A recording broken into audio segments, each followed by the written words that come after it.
Want to learn how to make beautiful, timeless melodies that really speak to the soul? Well, today, my guy Vince Frank, who's produced for Lil TJay, 2 Chainz and Vori, is pulling up to the studio. He's showing us his secret techniques for capturing that raw emotion, and then I'll be flipping it into something crazy, so by the end of the video, you'll be able to do the same. Also, my first official plugin, Layerizer, is dropping soon. It can turn your melodies from this to this.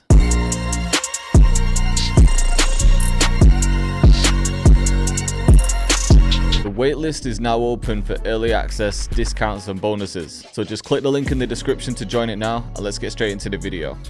Welcome to the Cactus Lab. Let's get it, man. I'm excited to be here, bro. Been watching you on TikTok, Instagram and everything, been hearing the melodies, always been fire. I wanted to bring you on the channel because for these guys watching, they've seen a lot of my stuff before, and I've made some soul stuff on the channel, but they're probably just sick of watching all my dark melody tutorials. So I feel like if we make something just more in line with your style, either R&B, soul, you could start something, I could add to it, we could flip it into something else. I guess just see where it takes us. We'll just keep it casual. Yeah. What would you say is your melody process? I actually had a bit of a phase of starting with drums and then building on that, because I think I hit a block with starting from keys and that, but I've kind of gone back to starting with melody again. Okay. So I'm honestly easy, whatever. I like to have a kind of vibe in mind just when it comes to like just starting with tempo, but even that I might change anyway. I mean, anywhere around 140 is kind of easy for me to flip. So your usual workflow is like recording keys, and then is it like you start with a chord progression, build a counter melody on that, start layering? I kind of like, to be fair, I kind of like play, if I'm doing something that's like piano based and I've got that idea from the jump, I'll lay the keys down, and then I'll probably just start adding some more melodic elements. Nothing too much. I kind of build it all in one go on like a 8/16 bar loop. So eventually, once I've added drums and I've kind of got what would be the chorus. Oh, okay. And then I'll strip it back, and then I'll structure it out, and then throughout, I'll start adding little sounds coming in and out throughout the beat. But one tip I've always seen is like mastering a scale. Yeah, like, just one scale. Yeah, one scale, learning that inside out. And I think learning the theory with that scale, once you're confident playing in that, I feel like it makes the whole learning process of the theory make way much more sense. And then when you move to other scales, you just apply that to that, and it all kind of, that's the way I did it. It just made sense in my head like that. But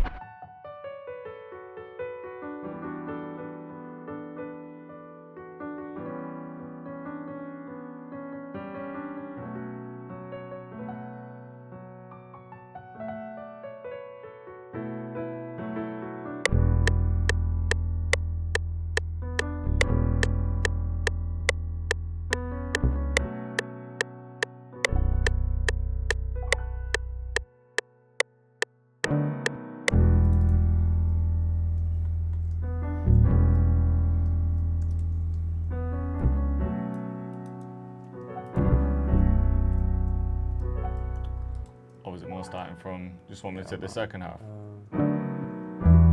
yeah, it could Or actually, just maybe keep it longer?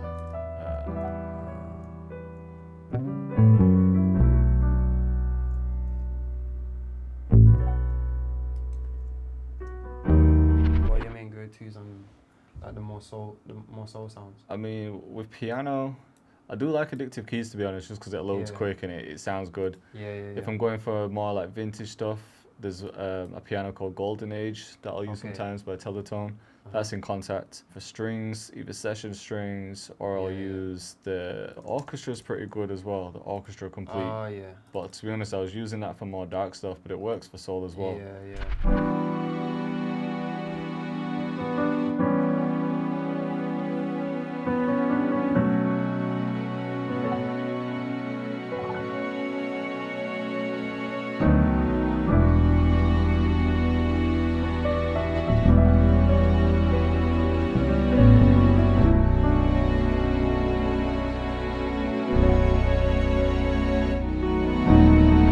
Going to teach someone like what this melody was for people that can't play, how would you describe that?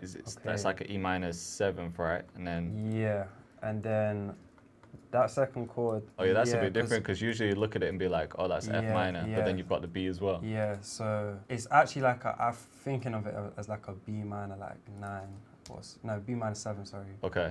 But I've taken the D, like the second note in the chord. Yeah.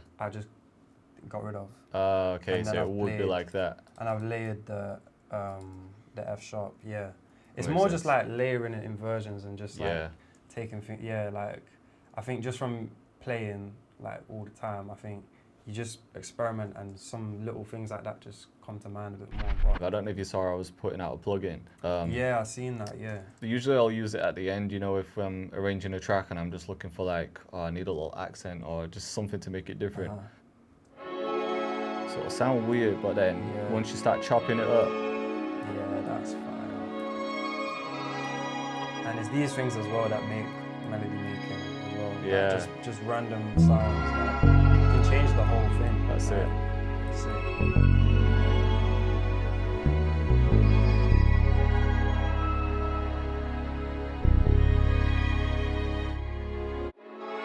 then you can like take little parts from this and then Yeah. just blend it in. Yeah.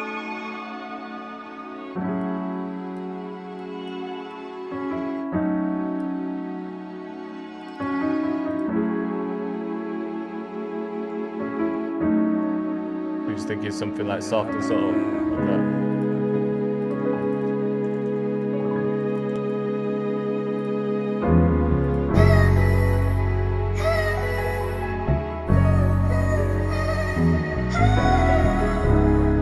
They sound kind of sick.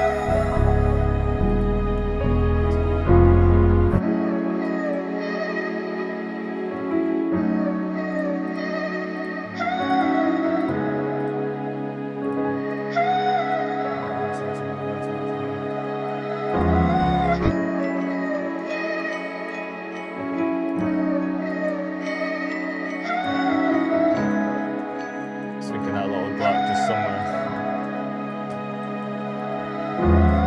Maybe if I just structure it out and then bounce it, Yeah. or try like repitch it, or just put like a Yeah. texture layer underneath or something Yeah. like that. Do you usually use any like plugins for vintage vibes? You know, like tape saturators or like RC20, anything like that? Yeah, I use RC20 all the time. Yeah. I recently got some new saturation plugins. One called Tape, like TAIP. Do I have that? Oh, this one from Baby Audio. Yeah.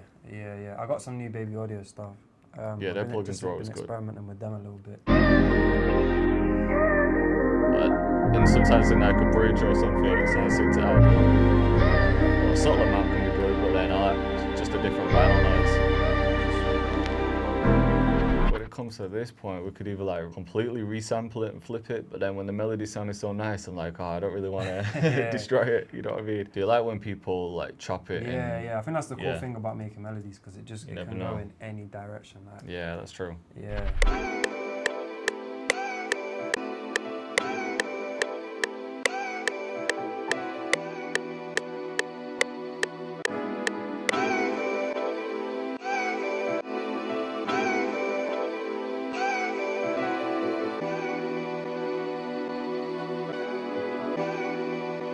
This would be like Yeah, a that's completely different beat, wouldn't it? If we went with something like this, it works on. It's fine. I think with drums, this one might sound sick as well. I'm already there.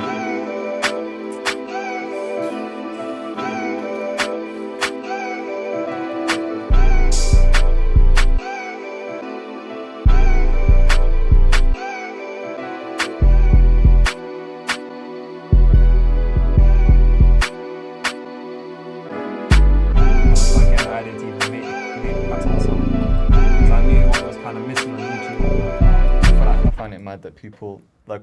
See, how old are you now? 22. Okay, so I'm 33 now. So obviously, when I was growing up, I was listening to like probably like early 2000s hip hop more than anything. Yeah. But at that time, everyone was sampling like 80s stuff and Yeah. 70s shit, and I was Yeah. thinking, oh, that's like so old, 70s and 80s. Yeah. But now everyone's sampling like early 2000s stuff. Yeah, To me, and I'm it's like, what do you literally mean? That's not old. That was sampling. Yeah, it's that was the mad. shit that I was listening to.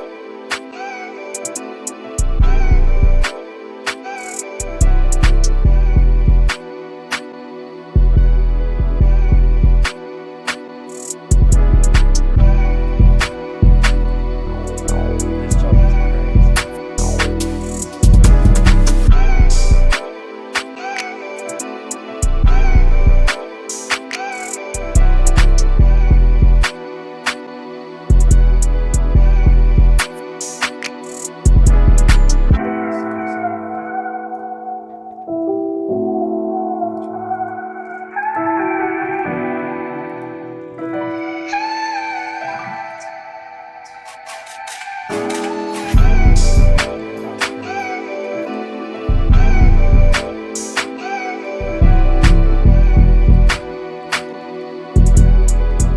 little bit of a different bounce. I didn't just want to do like the standard drill pattern or anything.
That's got that kind of effect. Yeah, that's hard. Maybe that.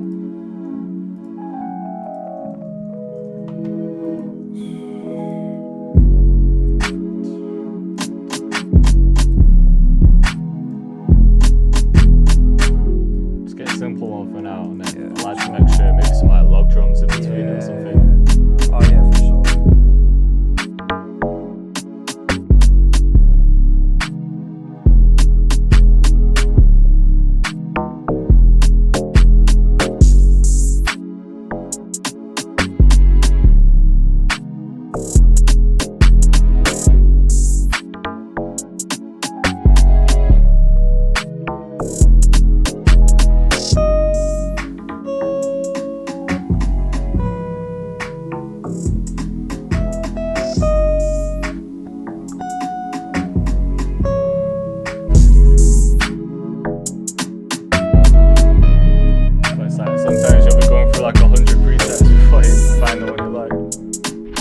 Producer back. Yeah, nice fox, man. I've been trying to work on it recently and try to do like hip mobility training and everything. I But need to do like intense yoga or something. do you get it already? Yeah.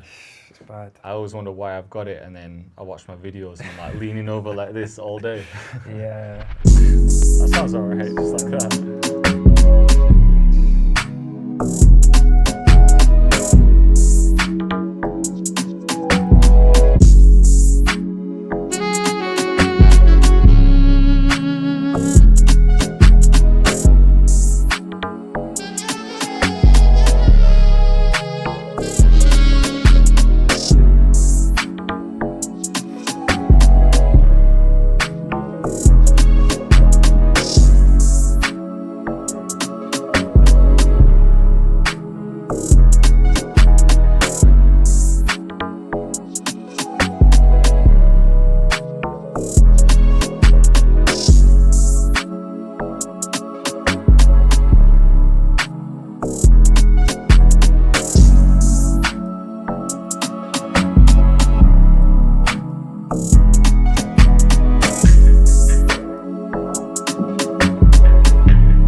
You don't even have to play it well, you just, as long as you get some notes out.